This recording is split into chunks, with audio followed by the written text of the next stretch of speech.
Hello and welcome to the Matthias iOS Development Show with me, Matthias, your iOS developer. And today we're going to take a look at SF Symbols, which is a super neat collection of over 2,400 free icons of high quality, which you can use in your iOS app. So we can go on the website of it. It's called SF Symbols. That stands for San Francisco, the San Francisco default font of our system.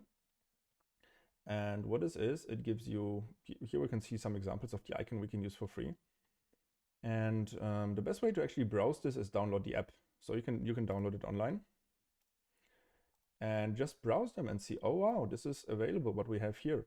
So instead of, for example, saying, you could load your own image and say like locally saved image here, locally saved image file, etc. Or what you can do is you can say image system name and then just copy one of these in here. So we're gonna, let's say square and arrow upfill. This is like a share icon. Copy the name, paste it in here. Hey, check it out. And it immediately shows up in our example view. Let's look at another one. We can also search for them. I like arrow because arrow always has like lots of nice stuff. And let's use this one, arrow, triangle, left line, copy name. Oh, it's a long name. Hey, check it out. And we already have it available. This is great for prototyping, right? You can just put those icons in here. You don't need to find them anywhere. You don't need to download the SVG or create them yourselves. Just put them in here, experiment, can be fine. And the fun thing is these behave as a font. So what you can also do is you can say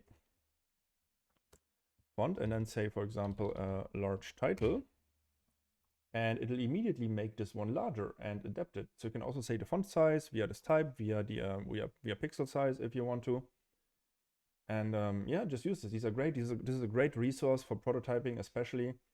Of course, make sure that these fit into the app and the style you're using. Like on one of my current projects at work, we're using these basic symbols in some areas of the app, which are mostly isolated. In another few areas where we do have some custom symbols, which don't exist in here, we say, these don't really fit. These are very rounded. These have very smooth edges. The custom symbols we are using in our app, these are more like rough, not rough. These are more like sharp and sharp edged. So these don't really combine with them. And then we decided, okay, these will remake ourselves for our iOS app. Well, and for the Android app as well, which uses these as well. So if you're using custom icons, figure out how you're going to do this. And yeah, hope to see your results with this, and I'll see you next time.